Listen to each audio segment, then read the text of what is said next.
जिस तरह से इंसान की ताकत उसकी बाजुओं में होती है, उसी तरह सेना की ताकत उसका गोला बारूद का भंडार होती है। पीएम मोदी के नेतृत्व में जो सेना आज मजबूत नजर आती है, वही सेना कांग्रेस के कुशासन में लाचार मजबूर हो गई थी। पीएम मोदी के 6 साल के शासन में सेना जल, थल और वायु हर क्षेत्र में सशक्त हुई है और चीन को पछाड़कर आज भारत विश्व की सबसे बड़ी थल सेना वाला देश बन चुका है। आज हम आपको बताएंगे कि कैसे पिछले 6 सालों में पीएम मोदी ने देश की सेना को बनाया बाहुबली।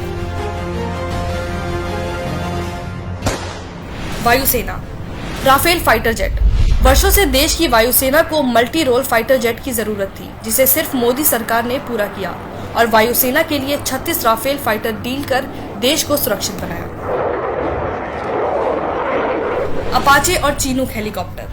मोदी सरकार ने 2015 में बोइंग से 17,05,000 करोड़ रुपए के 22 अपाचे और 15 चीनूक हेलीकॉप्टर खरीदने का सौदा किया था। अपाचे दुनिया के सबसे अच्छे लड़ाकू हेलीकॉप्टर माने जाते हैं। कम ऊंचाई पर उड़ने की क्षमता की वजह से ये पहाड़ी क्षेत्रों में छिपकर वार करने में सक्षम है। C-17 ग्लोबल मास्टर विमान।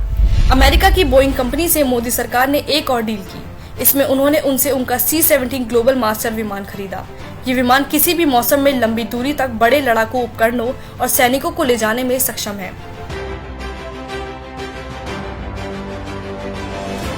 हारोप ड्रोन। पीएम मोदी ने वायुसेना को और मजबूत बनाने के लिए 54 इजरायली हारोप ड्रोन की खरीद को मंजूरी भी दी। ये किलर ड्रोन दुश्मन के हाई वैल्यू सैन्य लक्ष्य को पूरी तरह से तबाह कर सकते हैं। थल सेना।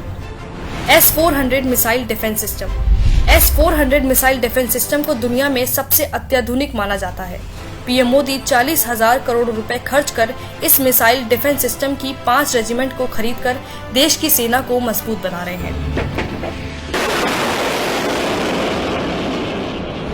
T-90 tank. मोदी सरकार ने 464 T-90 भीष्म टैंक के लिए रूस से 13,448 करोड़ रुपए का समझौता किया, जिसके तहत नए T-90 टैंक अपग्रेड होंगे और इन्हें भारत में ही बनाया जाएगा।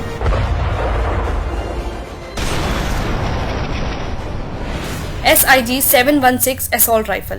भारतीय सेना को 72,400 नई SIG-716 असॉल्ट राइफलों से लैस करने के लिए मोदी सरकार ने अमेरिका की कंपनी सिग सॉयर से 700 करोड़ रुपए का समझौता किया।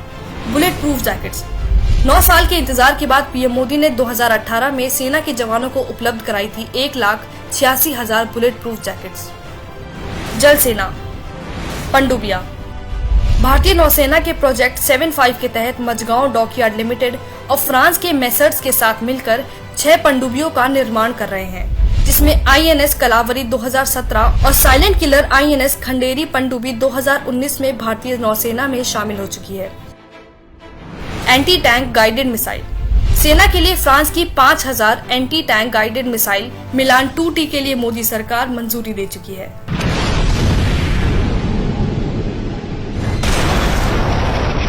सेना को सशक्त बनाने के लिए पिछले 6 सालों में मोदी सरकार ने सेना को ये हथियार देने के साथ उनको अपना काम करने की पूरी छूट भी दी, चाहे वो दुश्मन देश को उसी के भाषा में जवाब देना हो या फिर सेना को देश की रक्षा करने के लिए हथियार खरीदना हो। मोदी सरकार ने सेना के हाथ हमेशा मजबूत किए, जबकि कांग्रेस ने हमेशा उनके हाथ रोके। 1962 में जब चीन ने भारत पर हमला किया, उस वक्त ना तो जवानों के पास ऐसे हथियार थे जो चीन के सामने टिक पाते और ना ही भीषण ठंड से बचने के लिए गर्म कपड़े थे। उस समय सैनिकों को पतले कपड़ों में माइनस के तापमान में युद्ध लड़ना पड़ रहा था। इतना ही नहीं, कांग्रेस अगर समय रहते मिग जैसे फाइटर जेट को अपग्रेड करती रहती तो देश में मिग फाइटर जेट बार बार क्रैश नहीं होते।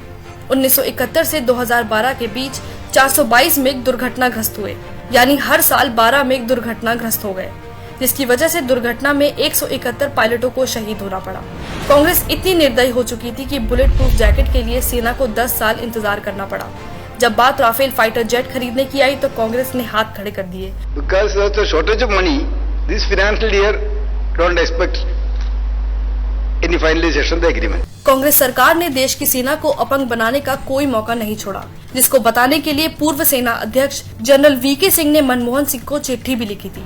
चौंकाने वाली बात का पर्दाफाश करती हुई इस चिट्ठी में लिखा था कि आर्मी के पूरे टैंक दस्ते के पास जरूरी गोला बारूद की भारी कमी है। इसके साथ हवाई सुरक्षा के लिए इस्तेमाल में लिए जाने वाले 97% हथियार और उपकरण पुराने पड़ चुके हैं।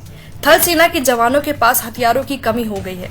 उनके पास रात में दुश्मन से लड़ने की क्षमता की भारी कमी और इसके साथ लंबी दूरी तक वार करने वाले तोपखाने में पिनाका व स्मर्च रॉकेट सिस्टम की भारी किल्लत है। मगर कांग्रेस ने उनकी बात को अनसुना कर दिया। कांग्रेस के पास देश की सेना के लिए पैसे नहीं है, लेकिन भ्रष्टाचार करने के लिए पैसे की खदान का पता सिर्फ कांग्रेस को ही पता है। देश की सेना भी कांग्रेस के कुशासन में इतनी दुखी आ गई थी कि 2008 में वायुसेना के retired vice air chief marshal Pranab Kumar Barbora ने बिना कांग्रेस की इजाजत के ही दौलत बेग ओल्डी हवाई पट्टी को चालू कर दिया था, जो सामरिक दृष्टि से चीन को मुंह तोड़ जवाब देने के लिए काफी अहम है। कांग्रेस देश की ऐसी पार्टी है जिस पर जिसने भरोसा किया वह खून के आंसू से कम नहीं रोया। देश की सेना और जनता को हर समय निराश करने के साथ धोखा भी कांग्रेस देती आई है। राहुल जी ऐसे 10 उंगली के नागते थे, 10 दिन में कर्ज माफ कर दूंगा, लेकिन अभी इन्हें कर्ज माफ नहीं किया है। संकट में जनता और सेना का हाथ पकड़ने की जगह कांग्रेस उसी हाथ को काट देती है और दुश्मन देश के साथ हाथ मिला लेती है। कांग्रेस सरकारों के समय में चीन बॉर्डर पर निर्माण का कार्य करता रहा और कांग्रेस किसी शराबी की तरह नशे में धुत होकर बेसुध पड़ी रही। लेकिन मोदी सरकार ने कांग्रेस की गलतियों को सुधारते हुए सीमा पर सड़क निर्माण का कार्य तेजी से किया। LAC के पास पुल और सड़कों का जाल बिछा दिया, जिसका असर ये हुआ कि भारतीय सेना चीन को उसकी भाषा में मुंहतोड़ जवाब दे पा रही है। देश की सेना शुरू से सशक्त और मजबूत है, लेकिन कांग्रेस ने अपने स्वार्थ के लिए देश की सेना को हर मोर्चे पर नकारा साबित किया। अब समय आ गया है कि ऐसी देशद्रोह पार्टी को जड़ से खत्म कर देश की सेना को मजबूत और देश का ऐतिहासिक गौरव वापस हासिल किया जा सके।